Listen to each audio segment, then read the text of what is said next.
Now, senior officials are stepping up the pressure in the final week of the UN Climate Change Summit in Paris. The aim is to reach a binding deal to stop rising temperatures. One diplomat, Christiana Figueroa, has called on negotiators to stand tall in seeking action on climate change. The UN Secretary General, Ban Ki-moon, is warning that the clock is ticking towards climate catastrophe.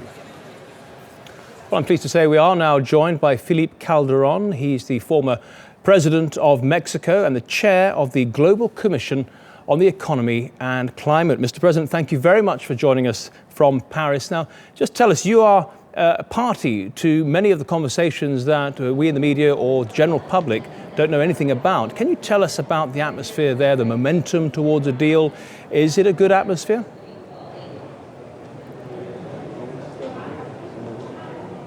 Yes, indeed. It's a great atmosphere here, and actually the weather today is fantastic. Nevertheless, I'm not quite sure that the atmosphere here in the side events, which is great, could be exactly the same atmosphere inside the negotiation room so far. We have a document that it was presented last Saturday, the good news, but what I can see is a lot of brackets inside that, and I wonder if will be there enough political will to erase all those brackets and to have an agreement towards this weekend. Well, let's find out what you're pushing for. What is your point of view at these talks?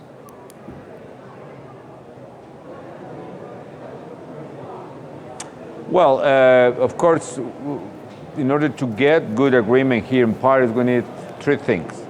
One is establishing a long-term goal in order to decarbonize the global economy by the second half of this century, meaning that after the year 2050, we need to reach the goal in which the net emissions must be zero to the atmosphere at the global level.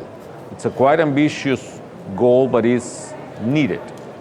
The second is to establish a mechanism, like a tracking or follow-up mechanism that allow us to review and reinforce every 5 years the level of ambitions, and in particular the level of informants of the INDCs, and to explore what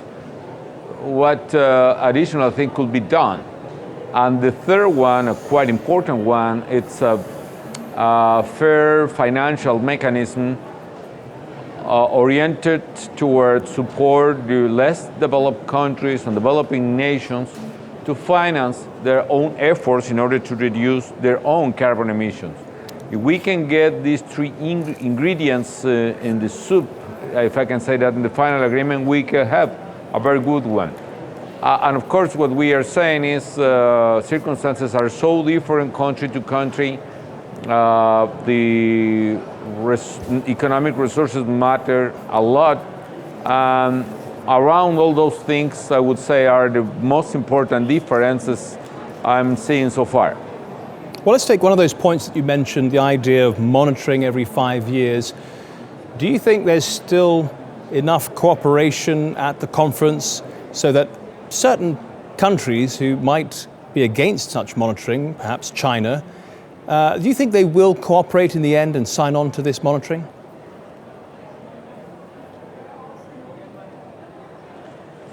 I don't know, but the point is we need this kind of follow-up mechanism, definitely, by several reasons. First is technology is evolving a lot. Let me tell you, I was Secretary of Energy of Mexico like 10, 11 years ago. Now the price of solar energy, for instance, is 90% cheaper, 90 cheaper than it was at that time. So technology is evolving a lot, and I think it is possible to gain a lot of advantages coming from that. And at the same time, it is clear that we need to strengthen frequently our efforts. Currently, we can establish a goal.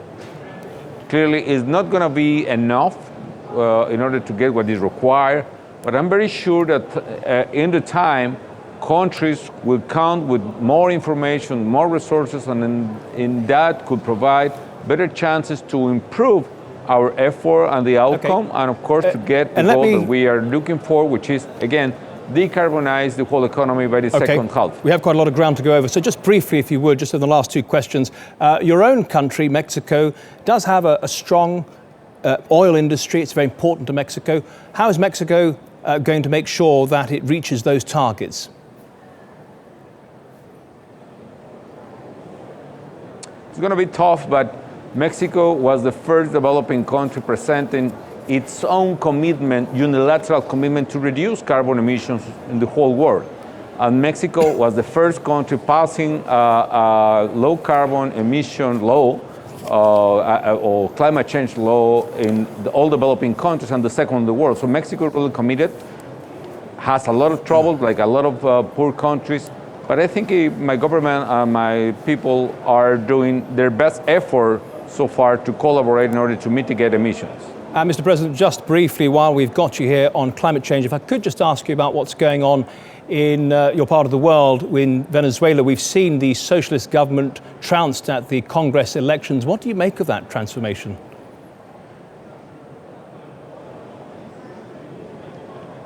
Well, the information I have is, yes, the opposition finally won the elections in Venezuela. I think it's a great news, and I hope that the change could take place in that country in a peaceful way.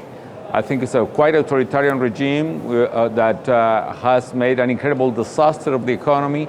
Venezuela has the highest rate of inflation in the world, the highest rate of homicides in the world right now, and I think it's a mess. People is voting for a change. So far, more than 100 seats out of 160 are in the hands of the opposition. And the best thing the government of Venezuela could do is just allow the people to decide and release the people who is unfairly in jail due political reasons. So far, good news for not only for Venezuela, but for the whole Latin America and for democracy as well. Okay, Felipe Calderon, the former president of Mexico, thank you very much for joining us on TRT World.